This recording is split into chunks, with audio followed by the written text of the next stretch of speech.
ഞങ്ങൾക്ക് ഒരിക്കലും ഇത് സഹിക്കാൻ പറ്റുന്നൊരു വേദനയല്ല. മക്കളെ പോറ്റാൻ വേണ്ടി അയാൾ പുറം ലോകം കാണൂലായിരുന്നു. മക്കളുടെ വിദ്യാഭ്യാസം തുടങ്ങിയ പിന്നെയാണ് അതിങ്ങനെ ഒരേ കടവഴിയൊക്കെ പോയി നിന്ന് അങ്ങനെ പോറ്റിക്കൊണ്ട്. ഭർത്താവാണെങ്കിൽ ഒരു സാധു കൂലിപ്പണിക്കാരൻ. അതിന് സുഖമില്ലാത്തത് കൊണ്ട് നിത്യം അതിന് പണിക്ക് പോകാൻ പോലും പറ്റാത്തൊരു അവസ്ഥയുള്ളതാണ്. ഒരു ദരിദ്ര കുടുംബം. ആ അമ്മ ഈ കുഞ്ഞുങ്ങളെ രണ്ടിനെ ഇനി എങ്ങനെ നോക്കുമോ? മുത്തശ്ശിയിലൊരു തണലായിട്ടുള്ളത് നിങ്ങൾക്ക് രണ്ടുപേർക്ക്. മക്കളെ പഠിപ്പിക്കാൻ വേണ്ടിയാണ് ബിന്ദു മുഴുവനായിട്ട് ശ്രമിച്ചത്. ബിന്ദു മക്കൾ സ്കൂളിൽ തുടങ്ങിയ കാലം മുതലാണ് ബിന്ദു പുറത്തേക്ക് കാല് ചവിട്ടി ഇറങ്ങാൻ തുടങ്ങിയത്. അതുവരെ അമ്മ പുറത്തിറക്കില്ലായിരുന്നു.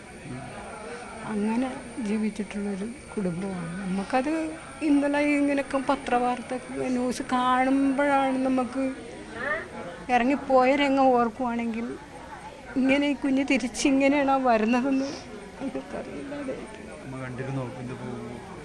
ബിന്ദു പോകുന്നതിൻ്റെ തലേ ദിവസം വൈകുന്നേരം കണ്ട് സംസാരിച്ച് കരഞ്ഞു. ഞാൻ പറയും ആരും സാരമില്ല മോനെ, ക്ഷീണം കുഞ്ഞിൻ്റെതല്ലേ, അത് മാറിക്കോളും മോനെന്ന് ഇങ്ങനെ പറഞ്ഞു. പക്ഷെ കുഞ്ഞിങ്ങനെ ഈ രീതി വരുമെന്ന് നമുക്ക് സ്വപ്നത്തിൽ പോലും ചിന്തിക്കാൻ പറ്റുന്നില്ല. നമ്മൾ എന്ത് വിശ്വസിച്ച്, മെഡിക്കൽ കോളേജ് വലിയൊരു ആശുപത്രിയാണ്, എന്ത് വിശ്വസിച്ച് ഇനിയുള്ള ആൾക്കാരും അവിടെ അങ്ങോട്ട് കടന്ന് ചെല്ലും. ആ ഒരു ഇത് നമ്മളൊക്കെ അസുഖം വരുമ്പോൾ ഓടിപ്പോകുന്നത് ഏറ്റവും വലുത് മെഡിക്കൽ കോളേജാണെന്നാണ്. പക്ഷേ ഇപ്പോൾ ഏറ്റവും തറ മെഡിക്കൽ കോളേജാണെന്നാണ് ഇപ്പം മനസ്സ് തോന്നുന്നത്. ഒരു സുരക്ഷിതയില്ല. ഇവിടെ രോഗികൾ വരുന്നു, രോഗികളെ കാണാൻ വരുന്നു, രോഗികൾക്ക് അടുത്ത് ശുശ്രൂഷയ്ക്ക് നിൽക്കുന്ന ആൾക്കാർ എല്ലാവരുടെയും ജീവനല്ലേ പൊലിഞ്ഞു പോകുന്നത് ഓരോന്നായിട്ട്.